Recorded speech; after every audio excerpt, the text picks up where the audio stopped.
Аутизмот предизвикува децата да го доживуваат светот поинаку од повеќето други деца. Ним им е тешко да разговараат со другите и потешко се изразуваат со зборови. Децата со аутизам се држат за себе и не можат да комуницираат без посебна помош. Сите знаци се манифестираат пред 3-годишна возраст. Раната интервенција е клуч за подобрување на изгледите за децата со аутизам, невролошко нарушување кое оштетува комуникацијата и социјалните способности. Загрижувачки е податокот што аутизмот има растечка стапка на појавување од 10 до 17% годишно.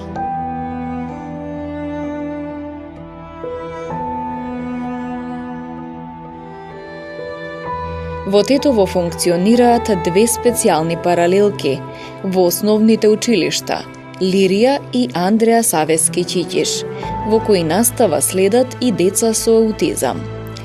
Исто така, дел од учениците со аутизам се вклучени во образовниот процес во основните училишта во градот. Родителите на деца со аутизам се соочуваат со проблеми. Каде да го носат своето дете по часовите на училиште? Секогаш покрај него треба да има возрасно лице. А ако се одлучат за некој од центрите, каде ќе му биде возможена стручна помош од дефектолози и логопеди, тоа најчесто е на нивен трошок.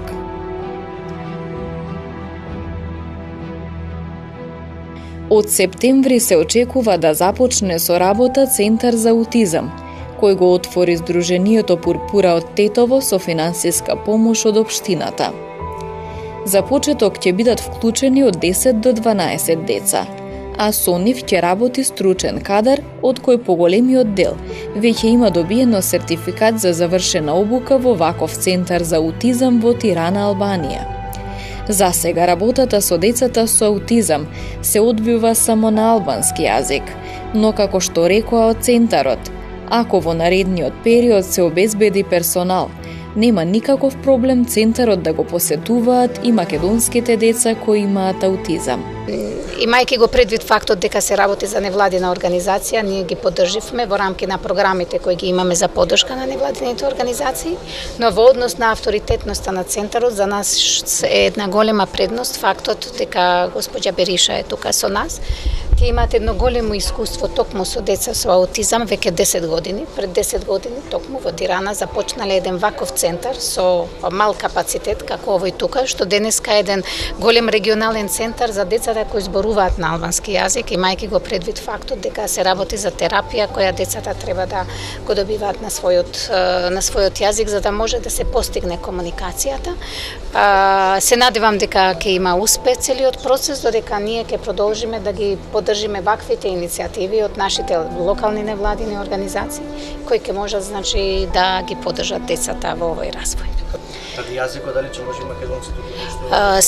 Секако. Мислам дека тоа е најмалку проблем, имајќи го предвид фактот дека со македонски јазик има повеќе тераписти отколку на албански јазик. Пред неколку години, односно во 2017 година, на иницијатива на неколку психолози и студенти дефектолози, предводени од Миџем Амзаи во Тетово, започна со работа Центар за деца со аутизам, финансиски поддржан од општина Тетово.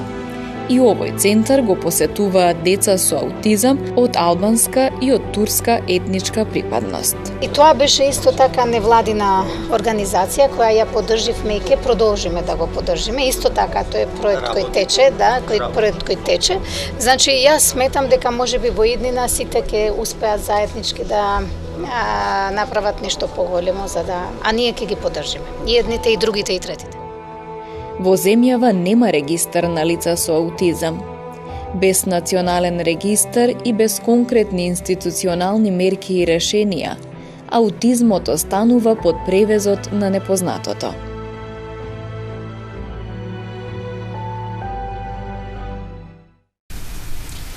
Како што можевте да видите, петтата епизода од проектот Зборуваме за хендикепот ја посветуваме на аутизмот. Гости во студиото денес ни се Јасмина Трошанска, доктор на дефектолошки науки. Добре дојдовте. Добро ве најдов. Ерол Фејзули, родител на дете со аутизам, и Милица Серафимовска, специјален едукатор и рехабилитатор. Добро дојдовте на сите. Да подсетиме дека оваа емисија е поддржана преку проектот Попреченоста е прашање на перцепција што го спроведуваат Институтот за медиуми и различности од Лондон, Македонскиот институт за медиуми и Националниот совет на инвалидските организации на Македонија со финансиска поддршка од Европската унија. До пред некоја година малкумина знаеа за тоа што е аутизам. До сега на оваа тема оваа тема стана популарна. Што е всушност аутизмот? Дали е нова состојба или пак сега повеќе се зборува за тоа? Па вака, аутизмот не е нова состојба, морам да кажам, но во нашето општество се зборува можеби некаде од 2010 година, заради тоа што од тогаш започна интензивно да се одбележува светскиот ден за аутизам, па подоцна почна сите организации, медиуми да учествуваат во сето тоа и на тој начин луѓето повеќе да се запознаваат со оваа состојба, но и со потпишување на Конвенцијата на Обединетите нации и со процесот на инклузија, се повеќе се станува збор за како да се вклучат сите деца со попреченост во општеството. Па така и овие деца со аутистичен спектар на нарушување како што и се нарекуваат. И сега тие се повеќе забележани бидејќи за разлика од другите попречености се поспецифични и многу е потешко да се вклучат во образовниот процес, односно во инклузивниот процес заради најчесто нивното однесување. И сега аутизам е една состојба која што порано се сметаше дека се појавува после третата година, меѓутоа денес се знае дека аутизмот се појавува од самиот почеток и дека е состојба која што детето со само до раѓање ја стекнува или настанува пренатално, меѓутоа се забележува во периодот на 18-тиот месец, значи тогаш веќе може и да се диагностицира, при што детето најчесто има проблеми во комуникација, значи има проблеми во интеракција, има проблеми во справување со сетилата. Многу често родителите можат да забележат дека ги затвара ушите, не сака да биде допрено, се плаши да ги измие рачињата и така натаму. И сето тоа доведува до едно однесување кое што многу пати може да биде и предизвикувачко. И при тоа родителите бараат помош. Најчесто бараат помош заради тоа што говорот е нарушен и сметаат дека детето најпрви не слуша, затоа што не се одзива на името, меѓутоа подоцна сметаат и дека проблем е говорот, па сметаат дека ако го носат на логопед, ќе го решат проблемот, детето ќе прозбори и така натаму. Меѓутоа проблемот е многу покомплексен. Значи генерално проблемот на децата со аутизам е во нивната комуникација и интеракција. Тие можат да имаат различно ниво на интелигенција, бидејќи денес аутизмот се дефинира како спектар на нарушување, значи на едната страна може да бидат децата со тешки проблеми во учењето, меѓутоа на другата страна може да бидат и екстремно интелигентни, кои што се нарекуваат саванти. Значи сите тие влегуваат во тој спектар. Меѓутоа интелигенцијата не е мерило. Значи не можеме да кажеме дали детето е интелигентно или не е интелигентно во однос на аутизмот.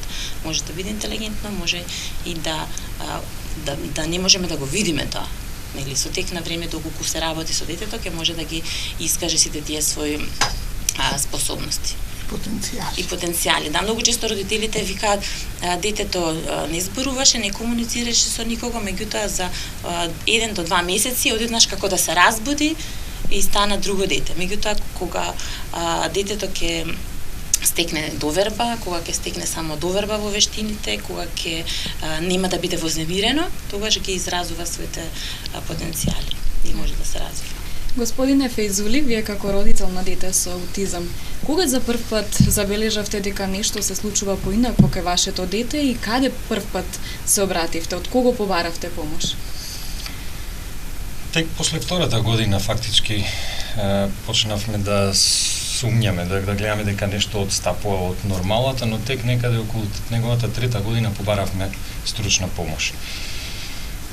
Не беше веднаш кажано што е како е, но во секој случај не беше кажано дека нашето дете е во тој, како што велат стручни лица, аутистичен спектар.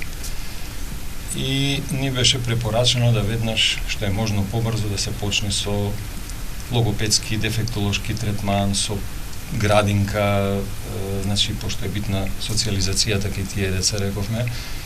Така да, тоа се дешаваше некаде околу 3-та година, негова. Тие моменти малце беа стресни тогаш за нас, затоа што тоа ни беше као, знаевме, веќе почнавме стари да дознаваме што е аутизам, до тогаш не ни беше воопште познато нас што е зборот аутизам. Као гром од ведро небо беше, бевме уплашени малце тогаш во тој период, не знаевме што ни се дешава, што тачно ќе не чека понатамо.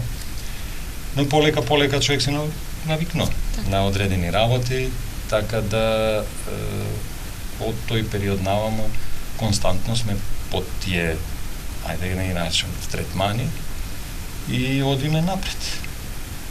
Така, госпоѓо Серафимовска, кои се вашите искуства со децата со аутизам? Вие работите во посебното основно училиште во Скопје, така? Да. Ја веќе 23-та година работам како специјален едукатор и рехабилитатор во посебно основно училиште и до сега низ мојата професионална практика сум се сретнала со различни попречености, меѓу кои деца со аутистичен спектар. Морам да кажам дека и давам и приватна поддршка на семејства и деца тука во градов кај што живеам и тоа некако ми дава дополнителна мотивација ако можеш на некој начин да му помогнеш на семејството на полесен начин да се справи со проблемите што им се секојдневие. Предизвик е голем, задоволството исто така големо, проблеми има, меѓутоа се справуваме. Задоволство е навистина кога ќе ти го донесат дете на многу рана возраст, кога ќе го забележиш, ќе ги видиш неговите проблеми, но и потенцијали, ќе почнеш системски, дел по дел, чекор по чекор, да го градиш тоа дете во една личност, за да може утре да одговори на предизвиците на општественото живење. Тоа стварни ни и целта како едукатор и рехабилитатор. Така. Сега, господјо Трошанска, какви се вашите искуства на домашно и меѓународно ниво во работата со лицата со аутизам? Па, така, да. Многу сме далеко, морам да кажам, но ние се трудиме, сето ова е ново, и сите нешта се случуваат, иако луѓето мислат дека ништо не се случува, значи за десетина години многу работи се променија во државата, меѓутоа мораме многу повеќе да вложиме. За разлика од нашето општество, нашата средина, на запад, децата ги диагностицираат многу рано, на многу рана возраст и процесот на диагностика трае можеби 1 година. При што се исклучуваат сите други можни проблеми кај детето. Затоа што никогаш децата со аутизам може да дадат, односно децата може да дадат такви слични симптоми, денес е актуелно од таблет, од лаптоп, од слаба комуникација со детето, меѓутоа се прават секакви напори, вежби, работа за да се отстрана сите тие можни причинители и се на крајот последна година детето добива диагноза дека има аутизам. Сега во зависност од тоа во која држава се наоѓа, меѓутоа генерално секаде родителите имаат поддршка, затоа што тие се клучната алка во успешноста на детето, тие се 24 часа во домот, детето може да оди на училиште, да оди на различни видови на третмани, но важно е да знаат родителите што да направат во домот, бидејќи 24 часа е детето со нив и тие многу пати, посебно кај нас, бидејќи не добиваат никаква поддршка. Многу пати не сакајки погрешно постапуваат со детето со аутизам. Значи, постапуваат погрешно, често пати можат не сакајки да развијат негативизам кај детето, значи тоа да прави се обратно што ќе му го кажете, може да се развие нервоза, може да се развие агресија кај детето, може да се поврзе со еден од родителите, па родителот да не може ни до продавница да отиде, значи сум се сретнала со такви проблеми. На запад со тие нешта работат кај детето, значи многу од родителите добиваат веднаш советување, децата добиваат рана интервенција и најчесто се заснова на најпознатите методи, значи behavioral treatment, како детето да се справи со проблемот и со однесувањето. Децата добиваат сензорна терапија, сензорна интеграција, добиваат во зависност од во која држава, значи различен пристап во едукацијата. од децата обично на запад од 4 годишна возраст тргнуваат на училиште. И таму родителите може да изберат дали детето може ќе оди во редовно или во посебно училиште. Меѓутоа важно е тоа што ако детето не напредува во редовното, добива препорака за да оди во посебно училиште, во посебна средина. Значи образованието започнува од 4 годишна возраст. И децата веќе влегуваат во некаков систем. Кога станува збор за образование и за инклузивно образование или за посебно образование, децата во местото каде што се во училиштето за време на наставата си добиваат третмани. Нема потреба родителот да попладне да го носи детето некаде, затоа што тие сметаат дека попладне периодот е за семејството, тие треба да го поминат заедно. Значи детето добива логопед, добива физиотерапевт, доколку има потреба, добива бихевиорална интервенција и така натаму. Значи институциите, односно системот е многу поподготвен за овие деца, бидејќи се одвојуваат и повеќе секако средства, да. И се правилно распределени. Некако кај нас јас еднаш имав можност во рамките на еден проект за едукација на родители да презентирам во Велика Британија каква е состојбата на родителите во Македонија. Значи секој од различни држави презентираше и кога станав да зборувам, беше тишина, сите ме гледа многу чудно, дури си мислев да не ја погрешив темата, затоа што нема поддршка, нема рана интервенција, нема специјални едукатори во училиштата, родителите сами си плаќаат, нема здравствена заштита соодветна, нема. Кога почнав се да кажам дека нема, сите ме гледа и си вика дали е тоа можно. Една од мајките за време на паузата ми приде и ми рече, јас сега сватив колку сме ние срекни што сме овде. Ние овде бараме, например, таа беше полјакиња и бараше незиното дете со аутизам да добива дополнителни часови по полски јазик. Например, тоа го барала од училиште, затоа што кај нив се друго. Тие не знаат што ние нас има некои многу поинакви проблеми, некои основни проблеми кои што како за илустрација во нашиот град има еден општински дефектолог на ниво на сите училишта и еден стега скоро вработен дефектолог во градинките.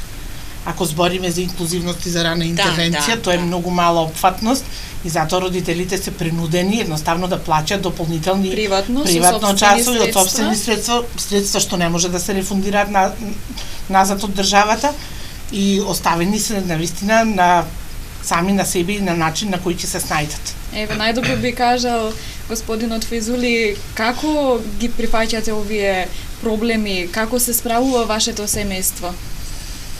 Ги прифаќаме од што мораме. Иначе, многу фино кажа, ние сме тек на почетокот. Да не речем на нула, ама во секој случај во споредба со високо развиените држави, тие особи, нашите деца со аутизам, овде скоро и да немаат никакви услови. Ако земеме, ја не сакам да навлегувам у нивниот домен на стручност, но ако земеме дека околу 60 до 80 часа неделно треба да се работа со тие деца за да може да се извадат на прав пат, да се видат видливи резултати, ние имаме 1/3 од тоа, овде максимум што може да си го дозволиме, вклучувајќи ги тука и часовите на тие деца во градинка што ги поминуваат или во училиште или што се работат дома. Ние као родители што работаме она што претходно го работале на часови кај дефектолог или логопед или во училиште или во градинка. Така да сите тие работи ние мора сами да поминуваме низ нив. Сега за сега општеството се уште нема вистинска поддршка, чак што више и нас родителите не ни дава никаква поддршка уште на самиот почеток. Ние сами емоционално мора да се справиме со сето тоа. Значи немаме ни никаква поддршка од општеството во смисол оној на психосоцијална поддршка која ќе добиеме. Се насочуваат кон детето, а не кон чувствата на родителите. А секогаш родителот ако се исто мора да многу биде битни. функционален родител за да може да одгледа едно дете со аутизам. Значи прво треба поддршката психосоцијална да дојде кај родителите, кај семејството, да го подготви тој родител што го очекува, кои се чекорите наредни, дека има можности, има шанса, има тоа дете шанса да напредне. Тоа е многу голем шок. Така. Тоа е многу голем шок. Првиот впечаток кој ќе им се каже, они има едно многу лошо искуство, пошто и приватно нели се познаваме ние, значи првото искуство беше страшно. Колку време ви требаше да ја спознаете оваа состојба во која што се наоѓате, нели вашата сопруга била во Сега ќе ви кажам, ние уствари фактички отидовме кај една особа која што се бави со со аутизмот, не е клинички лекар, не е доктор што се бави на терен, него статистичар, што знам како да речам, со статистика повише, навистина ја погоди работата. У 2 минути го виде детето и каже што е. А замислите пристапот каков му беше. Ние одиме тамо насмејани на една консултација, консултативен преглед, прв пат, везе немаме што не чека, и тој наеднаш го гледа детево и после неколку секунди вика да, те гледа, ова е класичен случај на аутизам. Значи, ова дете, да знаете, никогаш нема да може да биде самостојно, ова дете никогаш нема да може само да живее, секогаш ќе треба да има поддршка околу него, ова дете нема да може да се жени, нема да може да се дружи као другите. И замислете се тоа, он ни го нафрли во рок од неколку минути и каков шок беше тоа за нас. Ја сум каков што сум и некако успев брзо да се излечам, брзо во смисла на месеци од таа ситуација. Таков шок беше за мајката, мајките се многу поосетливи да буквално 2 години требаше да успее да излезе од таа криза емотивна и тоа више трајна лузна има останато. Почнувајќи од тука, а за самото дете, сите тие часови, што спомнав пред малце, значи околу 10 на часа дневно во просек што треба да се работа, ние не можеме, некаде од прилика во нашето општество би рекле дека еден задоволувачки минимум е околу 20 на часа неделно, со се дома што се работа, со се градинка или школа, не знам што, па да се дојде до нешто за кое што би можеле да се фатиме да кажеме дека еве може да се очекува резултати. А тоа значи што? Тоа значи околу 10 на часа приватно од свој джеб плаќање дефектолози, логопеди, психолози и така натамо. Да не зборуваме уште тука ако е трошокот и плюс на образовна асистенција, како што стојат работи, не знам како ќе биде понатамо во општество со тие деца. Ако и тоа паѓа на терен на семејството, ако земеме тука и од прилика некаде 2-3 денари месечно исто се земаат некои суплементи пред се во облик на витамини, масни киселини или слично. И колку се тоа купно месечно го кошта едно семејство? Па еве овој минимум што викаме од 20 на часа неделно да се достигне, тоа може да месечно би било повише устари, неделно се тие нели 20 на часа, а месечно 20 на часа работа. Така, да. Од кои да речеме петка и дефектолог, петка логопед неделно. Да. А месечниот трошок би бил со сообразовен асистент уште плюс ако треба да се од джеб плаќа некаде околу сигурно над 20-25.000 денари. Зборуваме за едно дете. А замислете ти семејства имаме кои што имаат и по 2 деца со аутизам. Што правиме тогаш? Има семејства кои што и не можат да си ги дозволат. Апсолутно. Значи, еден на прсти се луѓе кои што може да си дозволат 3-40 и повеќе часа неделно работа со такво дете во државава. Најголем број од луѓето ни олку не може да си дозволат. Така да поддршката за жал се уште кај нас е на едно ниско ниво. И главната цел во сето ова е нели што порано да се започне со работа со ваквите деца. Зошто е тоа важно? Важно е за да се откријат неговите прво потенцијали, неговите можности, да се почне со многу ран третман.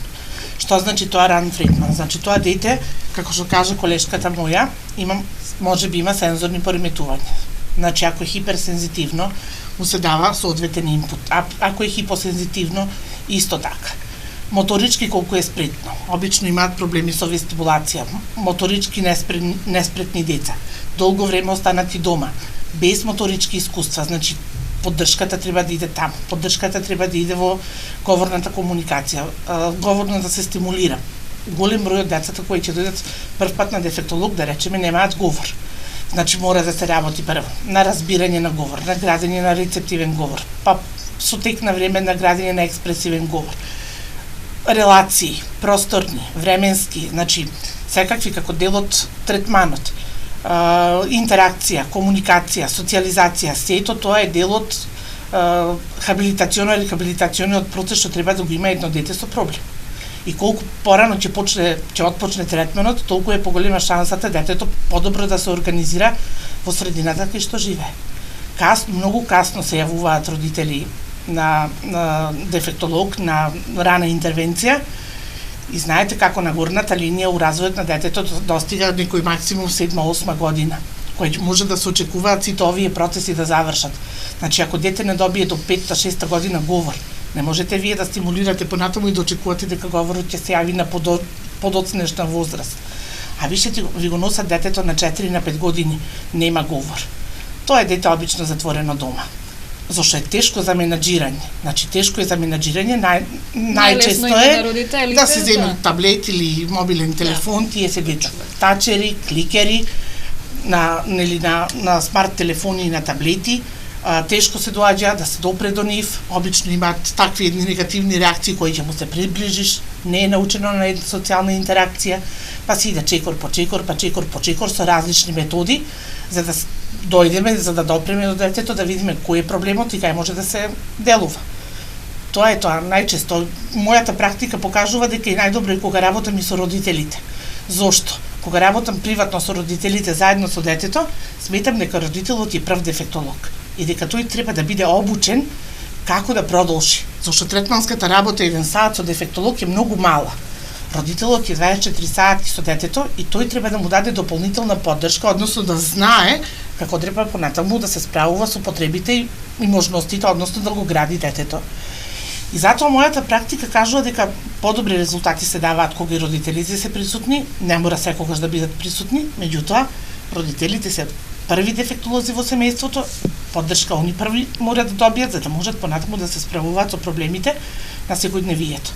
Проблеми има многу, ја претходно напоменав, кај нас овде фали рана интервенција, фали рана детекција, фали рана интервенција, градинките со капацитетите што ги имаат, на почет ги ставаат, со уписите каснат, сега не може, следната година ќе може, како ресурси не се спремни, значи нема обука, нема едукација на воспитувачкиот кадар во градинките, и они креваат раменици, не знаат како да се справат со тоа дете, штрчи во групата, испади има, сензибилизирана не е средината кај што живееме, тоа дете е одма обележано. Обично тоа дете и кратко престојува у градинка, например ќе остане саат-два, па ќе го викаат родителот, дојдите земите го детето.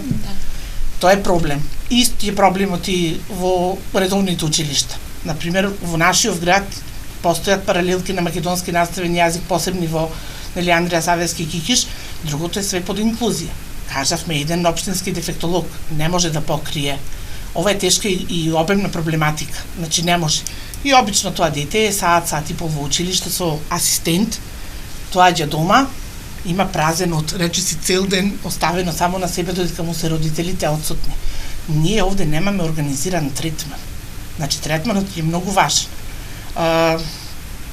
Некако стигматизирано е и се збори често за инклузивните процеси, инклузија, тотална инклузија. Тоа саках да прашам. Дали треба ваквите деца да бидат вклучени во редовната настава? Да, има дел од учениците кои што би можеле да се вклучат, високо функционален аутизам, деца со добри можности, деца на време третирани, значи не се сите деца исти. Меѓутоа нас ни фали еден поинако организиран концепт. Значи дете со аутизам не може у типично училиште да остане 8 часа. Тоа е неизводливо. Например, ние доаѓаме од посебно училиште. Нашата работа е организирана целодневно. Значи, згрижени се децата од 7 часот до 15 часот додека родителите се на работа. Овдека, после тој инклузивен саат-два, детето остае на дома. И тоа е уште дополнителен трошок што го трпи семејството да обезбеди некој што ќе го чува детето додека се врати родителот од работа. И тоа е многу еден голем процес и проблем. И затоа треба системски да се носат решенија законски за да биде опфатот голем. Значи, семејството да му се даде соодветна поддршка, детето да биде институционално згрижено и со него да тече рехабилитационен процес и едукација, толку колку што се неговите можности и способности, без притисоци, без особен некој напор, да се извлече од него максимум што се може, ама и тоа дете да се чувствува пријатно. Сметам дека уште многу треба да работиме да бидеме комплетно инклузивно општество, зашто инклузијата нити започнува од образованието, нити завршува со образованието. Значи, ова дете, искуството кажа и колешката Трошанска, на запад професионална ориентација се прави на детето уште од многу рана возраст. Да, уште од 7 години. Од 7 години. Не само за децата со попреченост, за сите деца веќе од 7 години кога ќе започнат нели да ги покажуваат првите своји интереси, тогаш определуваат во иднина што би можело детето со што да се занимава, ама веќе бидејќи кај нив основно и средно образование имаме до 13 години, кога ќе завршат основно образование на 9 години веќе полагаат и се открива дали децата ќе преминат во гимназиско понатамошно образование или во стручно образование. И на тој начин се бираат и предметите. И сега секој дете си го избира тоа што нели го носи во себе, со тоа може да се занимава, исто така и со децата со попреченост. Значи постојат училишта кои што не е важно дали се редовни или посебни. Например во Велика Британија детето може да има одлична интелигенција, меѓутоа да е со аутизам високо функционален, но заради тоа што има премногу сензорни проблеми, заради тоа што не може да поднесе нели гужва, многу луѓе, ехо например на големите училишта и така натаму, може да заврши во посебно училиште да учи, меѓутоа ако полага матура, тогаш тоа е рамноправно конкурентно на пазарот како и секој.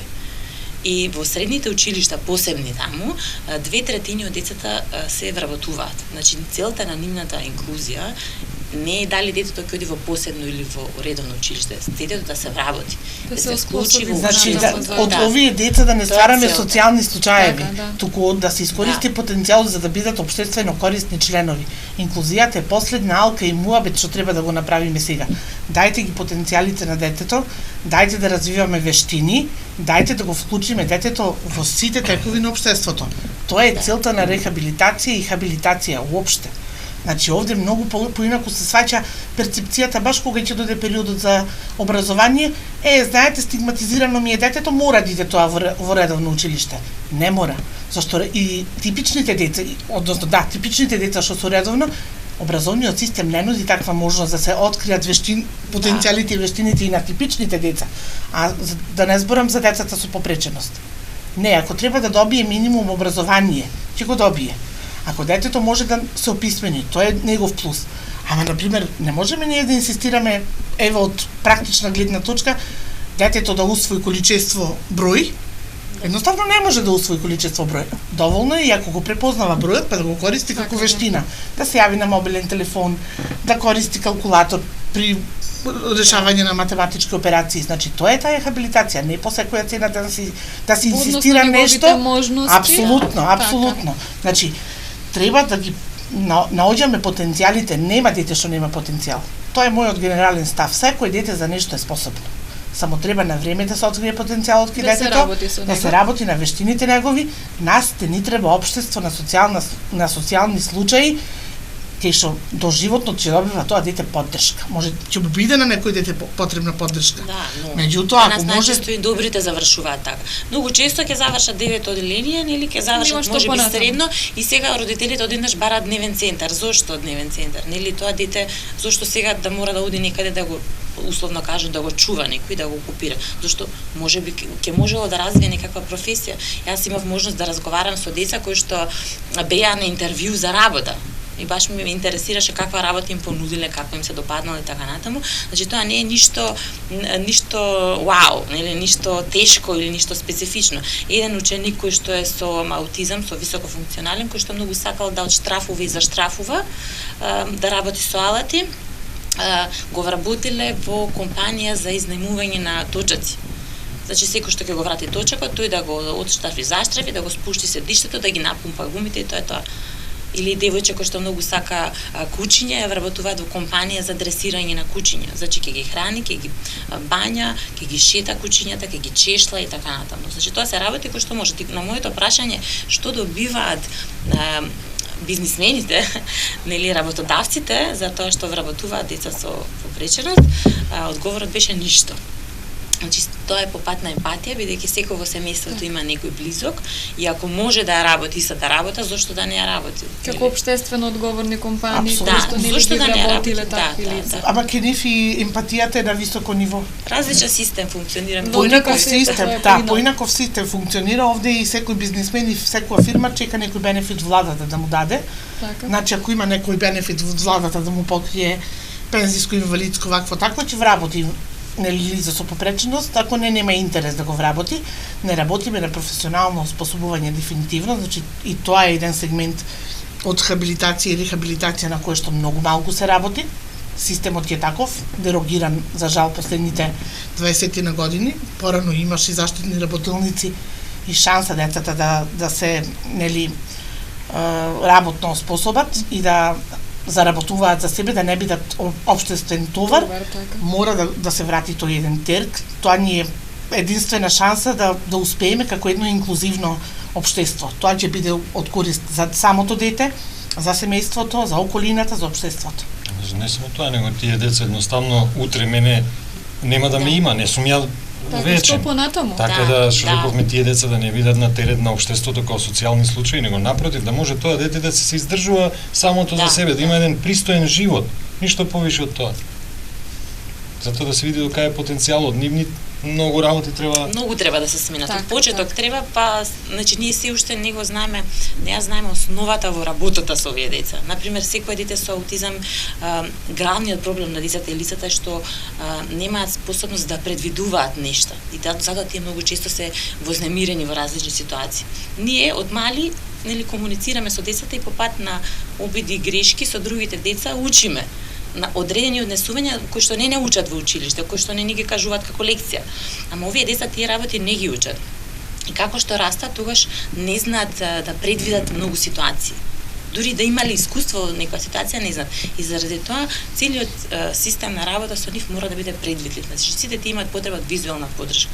Во иднина ќе се работи во светот на нов закон, како што на лицата со нели телесна инвалидност им е потребна, односно попреченост им е потребна рампа, нели на оние со визуелни оштетувања им е потребна браево. За лицата со аутизам ќе се обезбеди визуелна поддршка секаде. Значи тоа во иднина се работи на нешто такво. Зашто генерално нели по шема функционира. Децата со аутизам генерално учат визуелно. Значи се што ќе видат за нив е вистина, тоа што не го виделе не е вистина. И многу пати дури да се високо функционални, да имаат одличен говор, вие ќе мислите дека се разбираат, меѓутоа некогаш можете се најдете во ситуација да не ве разбираат некој нешто. Заради тоа што нивниот мозок функционира поинаку. Тие гледаат детали, нели многу забележуваат детали, но не можат од деталите така лесно да заклучат и да ја склопат целата слика. Сложувалката. Да, значи тие гледаат детали, не можат да запомнат целата слика, не можат да предвидат ситуации и учат во системи. Затоа многу лесно учат, например, компјутери. Секоја игра е затворен систем. Ако еднаш откријат која е играта, нели како се губи живот, еднаш ќе изгубат живот во игрицата и никогаш повеќе. Јас сум гледала деца кои што со сати играле игрица и никогаш не изгубиле живот. И затоа лесно учат англиски јазик, зашто англискиот јазик е далеку поразличен од македонскиот, значи многу е полесен граматички, тој е затворен систем. И затоа многу лесно им оди.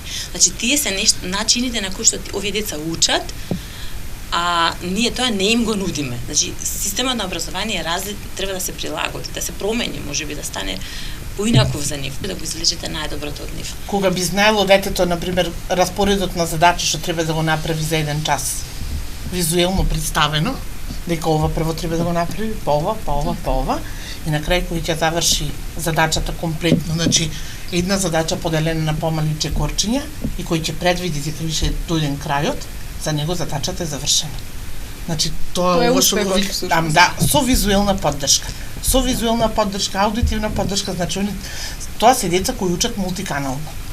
Значи третманот како при секое друго дете, воспитниот зборувам момент, мора да се постават граници. Не може да се остави баш, значи воспитната компонента е иста. Исто како секое друго дете, ама учи на различен начин. И затоа системот образовен треба да се прилагодува на нив. Не е само доволно да се даде посебно ливче. Чекорите се различни. Односот на луѓето. Треба да разберат состојбата, да разберат дека тие се поинакви и на тој начин да ја пристапат. Јас пред многу години запознав една личност, значи која што имаше високо функционален аутизам и ја прашував како тоа се знаеше за Македонија. Значи се запознавме на интернет. се знаеше за Македонија, ми кажа дека таа има високо функционален аутизам и нејзин интерес се историја, географија и политика. Значи се знае во врска со тоа и ми праќаше книги, а за возраст ми бараше мапи, знамиња, државни символи и така натаму, но секогаш ми раскажуваше како си поминала некој концерт, на некој настан. И еднаш ми кажа дека оди на, еден пример, дека оди на концерт на некоја сирска група со сестри. И кога се врати, јас се прашав како си помина. Вика, го пропуштив концертот. Јас си помислив, не отишла. Вика, не, кога започна концертот и кога кажа дека доаѓаат од Ирска, јас почнав да размислувам, Ирска се наоѓа таму и таму, има толку и толку жители, таа им е, нели? И таман да се сетам дека да, заборавила дека дошла на концерт и вика требаше сестра ми да ми каже слушај музика, затоа сме тука, затоа што некои од карактеристиките нивни ги имаме и сите ние. Нели некој од нас, некој од нас има можеби некое хоби, обседнате со нешто, нели? И некогаш нештото ти е многу побитно, некој собира кулички, некој собира, нели? И од нас има. И баш се врзуваме. И се врзуваш, и некогаш некои работи не ти се важни, тоа ти е важно. Ама овие лица функционираат, значи така постојано 24 часа и многу од другите не можат тоа да го разберат. Многу има недиагностицирани, на пример, во наше општество, сигурно, со високо функционален аутизам и тие се обично луѓе кои што тешко им оди во бракот, затоа што вредностите не се еднакви, нели? Ако тој има во спектарот, а партнерот не е, тогаш ќе имат различни вредности за нештата. Некои работи за него ќе бидат важни и не може да свати, на пример, зошто за другиот. На пример, обично машите се такви, не сваќаат зошто толку чевли им се потребни на жените. Нели? Така како нема смисла. Значи многу често овие има една теорија која што вели дека таа е теорија, само теорија. Во септември ќе има можност да одам во Ница на светска конференција по втор пат. Таму ќе го запознам Симон Барон Коен, кој што е еден од големите, нели, истражувачи во оваа област, психолошки теории за аутизмот, и една од неговите теории дека аутизмот представува екстремно машки мозок. Да. И статистиките тоа покажуваат дека почесто заболуваат, односно ваква состојба има кај машките деца отколку кај женските. Тоа е кои се причините? Зошто се појавува аутизам? Неговата теорија всушност е дека тоа е заради хормоните поврзано. Значи дека веројатно неговата теорија не е докажана, дека додека мајката била бремена имала покачено ниво на тестостерон, а ако плодот е машки, тоа влијае дополнително, нели, да се настанат некои промени во мозокот, односно недоразвивање на одредени делови во мозокот. Значи, зошто се појавува? Во последниве години постојат разни теории зошто се појавува, никој не кажал точно зошто, но науката оди напред постојано и постојано се откриваат причини, например, кои што порано не се откривале. Денеска, ако се посомневате дека станува збор за аутизам, секој дете мора првин да оди медицински да се провери. Затоа што постојат различни видови на медицински состојби кои што порано не биле откривани, не биле познати, денес постојат и исто така многу генетски. Значи може да секојдневно се појавуваат нови генетски нарушувања кои што можеби ги има децата. Значи тоа е добро да се знае заради следно дете, заради семејството или така натаму, заради некои други болести кои што заедно можеби со тоа. Има една од теориите на сите тие нарушувања, зашто толку многу се појавуваат, една од теориите вели дека во современите општества се појавуваат заради тоа што голем дел од децата кои што, односно голем дел на родители кои што не можат да имаат деца, нели се прават различни напори да добијат деца, вештачки, се користат секакви постапки, меѓутоа бременост е на подоцнежна возраст. Ова зборувам за општо за децата со попреченост, значи во современите општества. Ако се роди дете со премала тежина прерано, значи најчесто може да преживее, нели во денешни услови, меѓутоа никој не зборува за последиците и така натаму. Значи обично децата со попреченост, голем дел од нив имале некаков ризик фактор. Постојат деца со аутизам кои што немаат никаков ризик фактор во семејството и никој не знае зошто се појавиле овие проблеми. Меѓутоа едни од истражувањата кои што прават секција на мозокот буквално, значи има таква организација во Соединетите Американски држави која што користи голем број на буџети и средства, заклучено дека промените настануваат во вториот триместар од бременоста. Значи одредени делови на централниот нервен систем не досозреваат како што треба.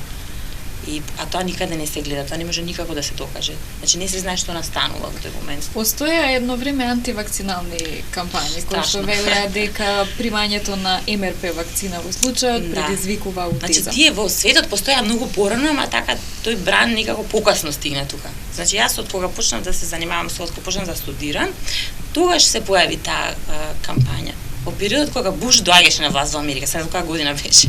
Ама тогаш беше дека тимеросалот, кој што е конзерванс во таа вакцина, содржи жива, а живата дава аутизам. Значи тоа беше теорија на еден доктор од Велика Британија, за кој што подоцна се докажа дека тој вршел експерименти и планирал во иднина да пласира собствена вакцина. Значи да ја вакцинирате Америка, значи да имате многу пари. Сега од тогаш наваму тимеросалот не се користи повеќе во вакцината МРП, значи во таа вакцина. Но денеска луѓето зборуваат дека сите вакцини, дека сите вакцини предизвикуваат аутизам. Значи теоријата е првично поврзана со сето тоа. И ниедно истражување не докажало дека е тоа, туку и на самото упатство на вакцините, аутизмот стои заедно со фетален исход и така натаму, контраиндикации кои што се кажани, но никогаш не докажани. Значи запишани се стојат на, меѓутоа тие се усно кажани, меѓутоа никогаш не докажани. Значи теоријата произлегува е врзана со тимеросалот.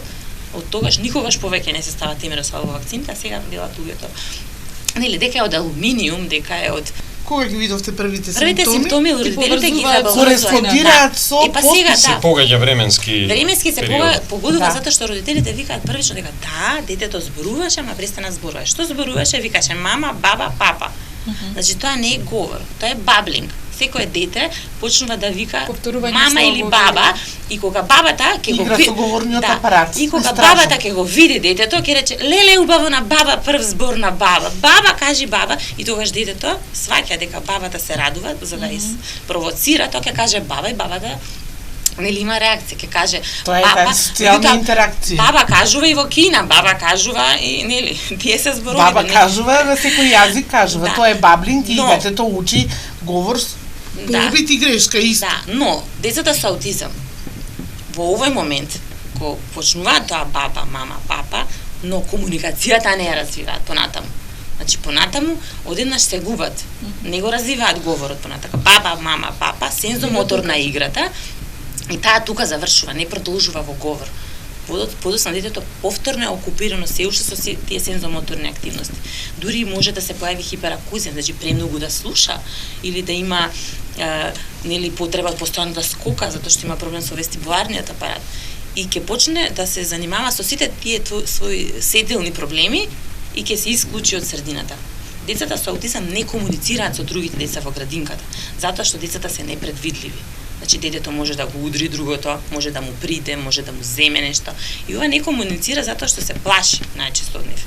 А другите деца не ги сакаат децата со аутизам, заради тоа што како мали не развиваат емпатија, не учат дека ако му ја земам куклата, тоа ќе плаче.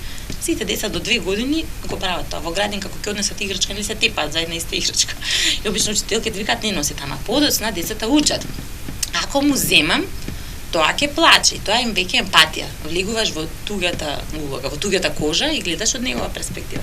И ова децата не го учат со аутизам. Го немаат тој момент и тие најчесто им зимаат, ќе им удрат по масата додека пишуваат, ќе им го земат листот, ќе им ја земат боичката и другите деца викаат тие се многу лоши. Заради тоа што не знаат како да го опишат тоа. Меѓутоа мојата ќерка која што постојано е вклучена, еднаш ми вика мамо, едно девојче има аутизам. Од кај знаеш, па исто е како твоите ученици на работа и така натаму. Значи некои деца тоа го знаат. Тие што имаат прилика да видат и да се дружат и да бидат окружени со. Но тоа на пример децата не треба да се осудуваат од градинката затоа што го отфрлаат детето, зашто тоа е нивна природна реакција. Треба да помине време, да им се објасни и тие да го прифатат детето со аутизам. Тој момент многу е тука поддршка, Како вашето дете го прифатија, со оглед на тоа дека оди во редовна настава, како другите соученици постапуваат со него? Он почна во градинка, уште на 3 годишна возраст, тогаш кога почнавме со тие третмани. Многу е битно како ќе се постават воспитачките во градинките, односно учителките во школите, како тоа дете ќе биде прифатено. Ние на 3 годишна возраст, кога почнавме тогаш со третманот, кога почна малиот во градинка, имавме среќа да му се погодат фантастични наставнички, значи воспитувачки. он беше прекрасно прифатен од децата токму заради нивниот однос. Истото, еве, фала Богу, ни се случи и во прво одделение. Неговата наставничка е прекрасна. Се труди максимално колку што може, значи, колку што дозволуваат условите, да едноставно тоа дете биде прифатено од неговите другарчиња. Тоа е многу битен елемент, ама за жал, ние се уште немаме таков обучен кадар кај нас. Тоа е све среќа, лотарија, дали ќе ти се погоди или не. Не е тоа начин. Како е во едно семејство да се живее со дете со аутизам? Во почеток тешко, после тоа многу голема е радост. Сега малце, не знам дали аудиториумот ќе ме разбере. Значи, секој родител на дете со аутизам, односно со попреченост, мора да помине из некои фази. Во почетокот е наистина додека се свесниме многу тешко, додека не застанеме на свој нозе. После тоа едноставно нема човек на планетата што нема проблем. И за секого неговите проблеми си се најголеми. Едноставно кога ќе уфатиш ритамот, мораш да смениш ритам. Ритамот станува поинако во тоа семејство на живот. Али кога ќе сватиш дека тоа уствари и не е проблем, едноставно животот си почнува да тече по во еден нормален правец. Чак што више, ја би рекол дека и ние родителиве на деца со посебни потреби, со аутизам во конкретниот случај кај мене, ние сме благословени родители. Ние сме надградени, затоа што првиот син, поголемиот, немавме никакви проблеми, као и секој нормален родител, се радувавме на секој негов прв чекор, на секој нареден научен збор, се тоа беше окей. Ама сега, на секој нов научен збор на детето со аутизам, тие чувства се 1000 пати поголеми. Тоа се чувства, тоа се работи кои што претходно не сме биле свесни дека постојат у таа количина. Тоа не може да го сватат другите родители. Значи, затоа викам, ние сме надградени родители. И фала Богу што е така, зашто тек сега јас сум мислел да знам што е среќа, што е радост. Не сум знаел. Сега знам. Сега знам и фала Богу што е така. Не е се мети млеко. Треба многу труд, многу работа, многу трпение во тие семејства мора да има. Ама во секој случај, како што реков, секој по својот пат, сите минуваме во животот низ трнлив пат, никому не е мети млеко. Али кога ќе се фати редот, кога ќе се навигне, кога ќе се прифати проблемот, тогаш нема што, едноставно уживаме во секојдневието, која што исполнето со секакви моменти. Една порака, еден совет до родителите, како позитивно да пристапат кон ваквата состојба? Прво сигурно ќе кажат соговорничките две, како што и кажаа претходно, многу е битно што побрзо диагностицирање и почеток со третман. Што побрзо се почне со тие работи, толку подобро и за детето, толку подобро и за семејството. Само оптимизам, затоа што тој аутистичен спектар е многу широк. Ја некојаш се шалам, па викам, ако се анализираме самите себе си, ние ќе се најдеме по нешто во тој спектар. Па нема ни едно битие супер организирано, нема совршено организирано. Така да порака до родителите пред се, за жал, да не ги кријат тие деца. Греота е. И тешко и за децата, и тешко и за родителите. Значи, нема потреба такво нешто, него напротив, што побрзо да се јават на преглед, што побрзо да се јават кај стручните лица, што побрзо да почнат со одредени третмани. Сега за сега има одредени третмани кои што даваат тоа се долгорочни работи. Денес сега за сега аутизмот е доживотна состојба, не е нешто што ќе се излечи за 2, 3, 5 години. Барем сега за сега. Ние се надеваме, медицината работа, науката работа увелико на тоа поле. Сега 2020 наводно најавен е првиот лек за аутизам од Рошер од швајцарската фармацевска куќа, кој што наводно е лечи, односно ја зголемува способноста за социализација токму кај сите тие лица со аутизам, колку се тоа ќе биде вистина и колку ќе има се тоа ефект, ќе видиме со тек на време, но како и да е, сигурно дека после 5 или 10 или 20 години генерации и понатамо доаѓаат со аутизам, рапидно расте бројот на деца со аутизам, сигурно дека ќе биде полесно. Сега, за сега, значи, нема причина за тага, нема причина за жал, за самосожалување, зашто мене, зашто јас, што сгрешив јас, без веза. Мислам, апсолутно такви мисли треба да се оттргнат, мора оптимизам, затоа што на крај крајва и тоа дете, кој и секое друго дете, многу зависи како ќе се понаша понатаму во животот од родителот, го гледа родителот. Ние сме им нив... Како едно огледало. Апсолутно. Ама примерите од нас ги земаат. Основно милје што тоа дете се развие, ако нема поддршка, емпатија и прифаќање од страна семејството, тоа е основната клетка општеството. Ние со детето, значи, апсолутно не го затвараме. Секаде е он со нас. Дали станува збор за една прошетка надвор, за на кафе, за свадба, за гости, за одмор, за било каде. Он е секогаш уз нас. И со ризик дека ќе има тантрум? Со секаков ризик. Ние сме имале секакви ситуации, значи и денес може да ни се случи било каде да има одреден напад на нервоза, може би му смета некој звук, болка му ствара дори више. Може би и кај некои од тие деца се осетливи на промена на време, метеоропати се, па му смета воздушниот притисок, или било што и да е. Сме имале такви ситуации и уште ќе ги имаме. Ама ние не се срамиме од тие... Битен е пристапот, нели? Реакцијата првична во таа ситуација. Треба да се проба да се смири детето, за некои родители тоа е несватливо, како ја да го смирам, се ќе го смириш. Ќе да смириш, нема како поинако.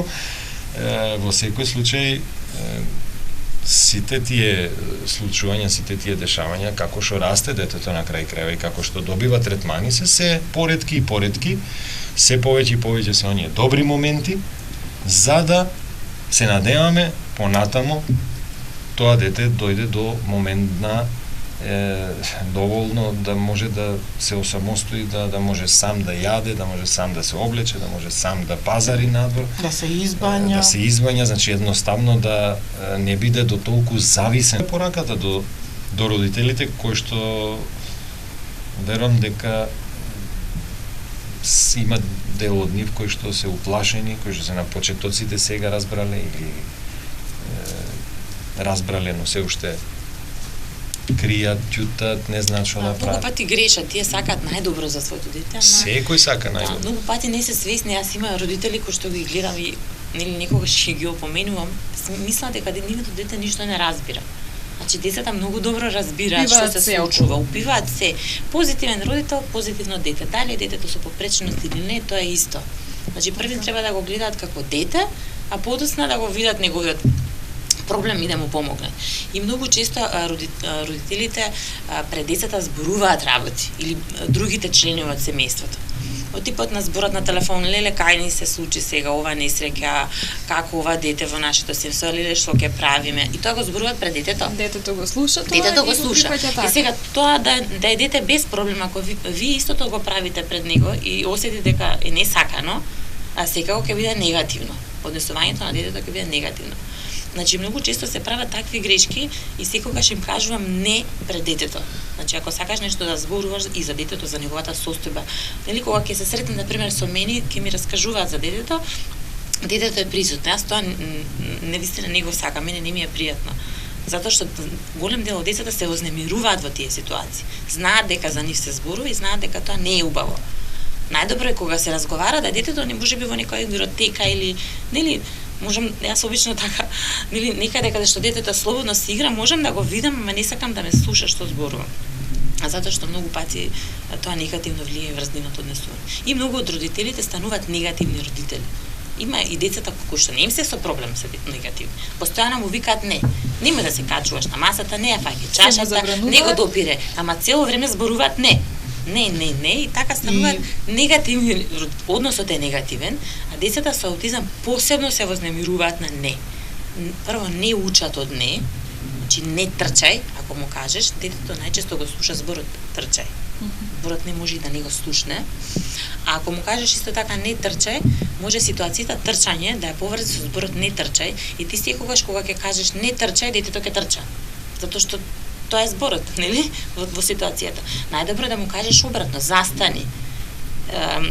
Не станувај, да најдеш одреден збор. Седни, не го допирај. Или на пример секогаш им кажам на родителите стоп. Значи стоп. Ако не ти текнуваш што да му кажеш во ситуацијата, ќе кажеш стоп. Са сите сме родители и по дома го користиме според не. Нели тоа ни е некако во нашето воспитување, а меѓутоа во некои од системите на образование на запад забранете зборот не. Значи навистина и во училиштата е забранет зборот не. Никогаш не се користи, туку секогаш обратно. И многу е важно јасмина кога партнерите ќе имаат ист став за тоа прашање. Да, значи многу е важно, обично мајката, кај во нашата општество се уште сме мајката, нели, најчесто е таа што најмногу се грижи, најмногу нели се прави, се вистина, еве имаме тука родител кој што е добар пример. Ја не ја спомнав мајката, можеби, но главната улога ја игра мајката. Да, но не, многу од мајките немаат поддршка од партнерот, нели? Најчесто таткото е постојано на работа, кога ќе дојде дома на кратко, нели? Најчесто мајката е постојано со детето, го носи по третман и така натаму, и многу често тие жени се уморни. Нели, некогаш и често не одат на работа за да ја остават работата за да му помогнат детето. Значи знаете кога се возиме во авион, кога ви кажуваат упатство, ако снема кислород, првен си ставате маска вие, а потоа на детето, затоа што ако вие изгубите кислород, нема да можете да му помогнете. Така и родителите, значи треба родителите да бидат во добра психичка состојба за да можат да му помогнат на детето. И физичка. И психичка и физичка. Колку работи се поврзани тука. Да. Меѓутоа најчесто страдаат, нели, во депресија и така натаму, детето и времето поминува. Дефинитивно ја имам еден многу позитивен пример баш за едно детенце со аутизам од градот. Кога разбраја, родителите беше тоа еден многу голем шок и одбиваја уопште да се сретнати со дефектолози и со стручни лица и некако дојдовме во контакт, убави, згодни, млади, успешни родители, им требаше поддршка, значи од психолошка една поддршка, ги седна еден искусен психолог, им ги објасни родителските улоги, они имаја, баш живеат у едно традиционално семејство со и они родители, нели, со баба и со дедо, таков добар спој направија, родителите како родители, како семејство, значи сугестијата, професионалниот дел, јас како дефектолог, третманската работа со детето, тоа е една многу убава испишана позитивна приказна.